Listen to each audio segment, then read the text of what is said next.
Oui, j'ai regardé la série que personne d'autre ne regarde.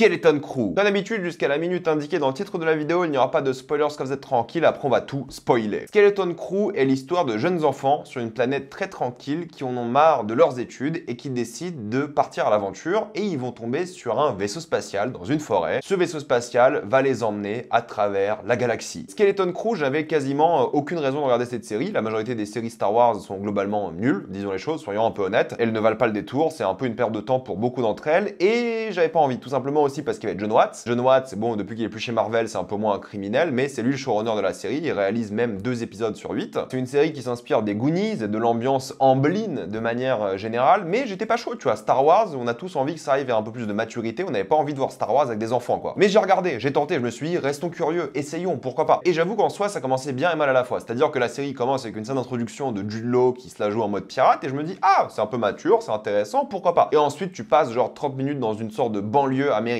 hideuse, avec des enfants qui en ont marre de l'école, avec des parents qui les forcent à un milieu vraiment très productiviste, c'est-à-dire que leur but dans leur vie, c'est juste de travailler pour une entreprise et de faire de l'argent sans réfléchir à autre chose et ne pas vouloir faire autre chose de leur vie. Vous avez compris la critique sociale. Ces enfants-là rêvent d'aventure, du mythe du Jedi, ils veulent être des héros, et c'est là qu'ils commencent à explorer cette forêt dans laquelle ils vont tomber sur un vaisseau qui va les emmener loin. Et j'avoue que le premier épisode, bah pas terrible au final. Mis à part quelques séquences qui sont un peu jolies, surtout en forêt plus ou moins, ça dépend, et le vaisseau qui est pas mal, bah tu vois le délire banlieue américaine hideux, l'acting des enfants qui est sympa sans plus, je vais pas les critiquer, hein, c'est des enfants, la forêt qui fait un peu vide, les fonds qui font faux quoi, disons les choses, et c'est normal pour plusieurs raisons. Premièrement parce qu'ils ont tout tourné en intérieur, il y a rien qui a été tourné en extérieur, ça se ressent, voilà, encore une fois c'est le volume, il y a un mélange de volume, vous savez cette fameuse technologie qui rend tout moche et vide en arrière-plan, et des matte painting, c'est des peintures qu'ils utilisaient à l'époque, et ça se voit aussi, et les matte paintings sont meilleurs que le volume, je précise, donc je me suis dit putain encore une série Star Wars hideuse qui va être insupportable, j'en ai déjà marre, mais l'épisode 1 s'achève, le 2 commence, et je me suis dit allez, les deux sont sortis d'un coup, et je pense que Disney a bien fait de sortir les 2 premiers épisodes d'un coup le même jour lorsque la série était diffusée pour la première fois, et l'épisode 2 en fait est pas mal du tout. Je vais pas trop en révéler, mais c'est là que les enfants arrivent dans une sorte de monde de la piraterie, dans une sorte de marché qui est vraiment bien pour le coup, c'est un beau marché avec des animatronics, des marionnettes, avec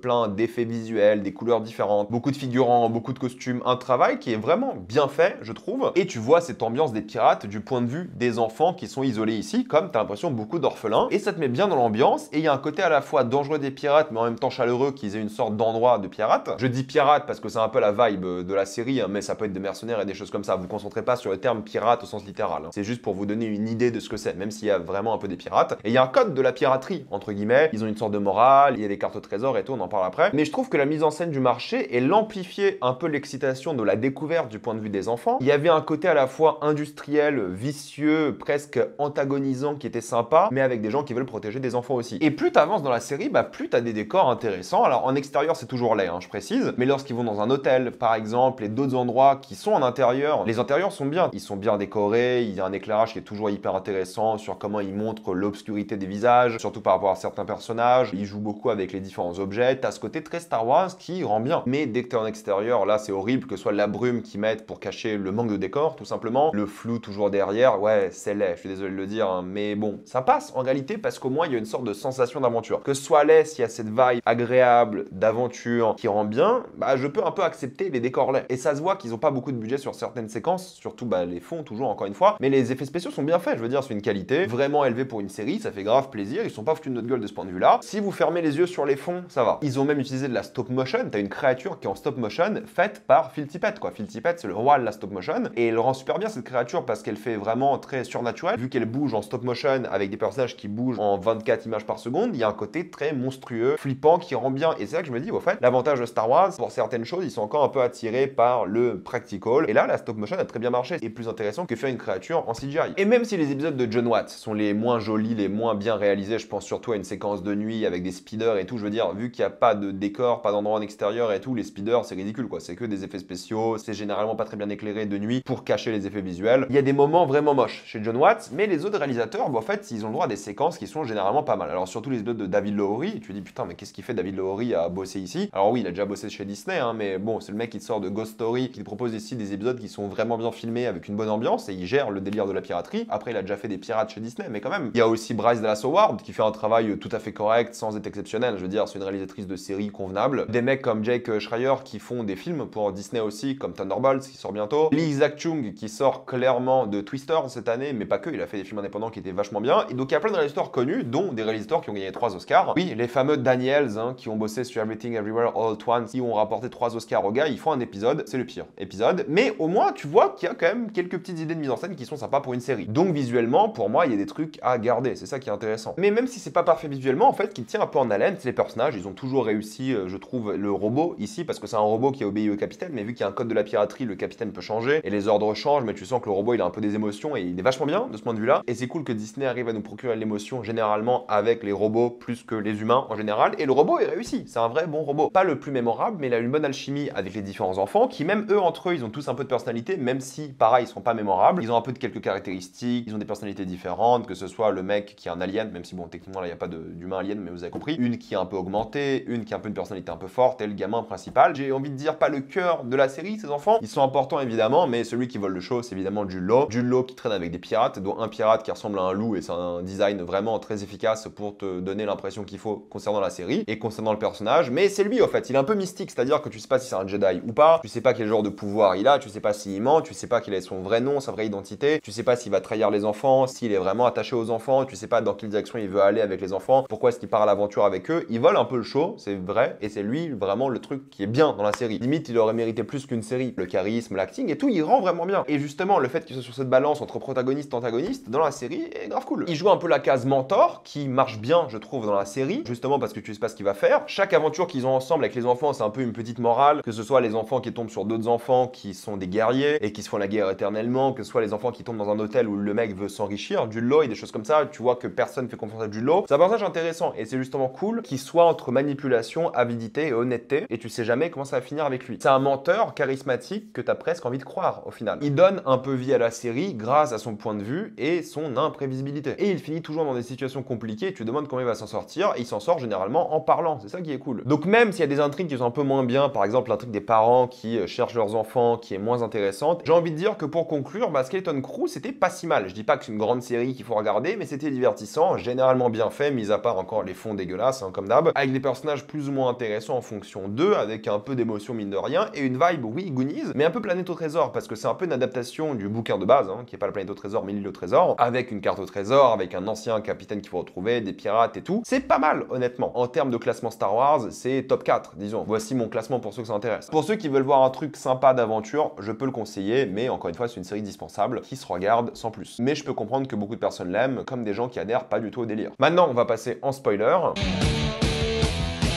Mais ce qui est quand même intéressant, c'est que tu découvres que cette planète-là est presque une secte qui doit travailler pour le Great Work, qui est au final une IA qui les protège, une IA qui ressemble beaucoup à HAL, hein, de 2001 l'Odyssée de l'espace, parce qu'en fait, c'est eux qui produisent l'argent et les pirates voudraient garder l'argent éternellement et du coup prendre le contrôle de la planète, d'où cette attaque sur la planète qui est pas très belle. Oui, ça coûte cher et tout, mais c'était sûrement l'un des passages les moins divertissants et les premiers et 8e épisodes sont, je trouve, les moins bien de la série, j'ai envie de vous dire. Ils en ont fait des caisses alors qu'en fait, la force de la série, c'est quand ils étaient dans des nouveaux endroits, de l'aventure, des passages sans aller dans l'extrême budget et tout, c'était les meilleurs moments quoi. Les moments un peu honnêtes où tu sais pas ce que Jude Law va faire et j'aime bien son personnage. Tu sais pas qui il est, tu sais pas s'il a vraiment la force, on l'apprend à la fin qu'il a, mais pas beaucoup. Il a appris d'un Jedi, mais pas trop non plus. Enfin bref, c'est un peu compliqué qui il est. Tu vois qu'il est un peu traumatisé, tu vois que c'est au final un vrai antagoniste qui pense qu'à l'argent, mais tu comprends un peu pourquoi il pense qu'à ça dans la série. Les enfants apprennent leurs leçons, ils ont une belle évolution, mine de rien. Même si j'ai trouvé le dernier épisode un peu décevant, ils en faisaient un peu des caisses et c'était un peu stupide à certains moments. Et je trouve que c'est un trick de Great Work qui était pas la plus intéressante, ils auraient dû se concentrer sur l'aventure et tout, mais de meilleure manière. Pour moi, c'est pas comme ça que tu conclues une série d'aventures. Je veux dire, le climax, c'est pas aussi excitant que l'épisode 7, par exemple. Ils arrivent sur la planète, ils découvrent les crédits et tout. Le climax, il se passe trop d'intrigues, je pense, pour la durée. Encore une fois, c'est des épisodes de 30-40 minutes. Et t'as moins ce côté satisfaisant à la fin. Et ils préparent tellement une saison 2 avec tous les personnages. Pourquoi pas, à la limite, pas forcément envie de revoir les enfants, ou peut-être une version adulte 2 dans une autre série ou un truc comme ça, mais envie de revoir un peu plus de Jude Law parce que son personnage était pas mal et c'est lui qui portait un petit peu la série. Mais au final, il y a pas grand chose à dire. Mettez-moi dans les commentaires ce que vous avez avez pensé de cette série. L'avez-vous adoré ou détesté? J'ai envie d'avoir votre avis. Comme d'habitude, pensez à vous abonner à la chaîne pour voir plus de vidéos. Mettez un j'aime, ça aide beaucoup la chaîne. Suivez-moi sur tous mes réseaux pour plus de contenu court ou même de live. Et moi, je vous dis à la prochaine fois. Salut à tous.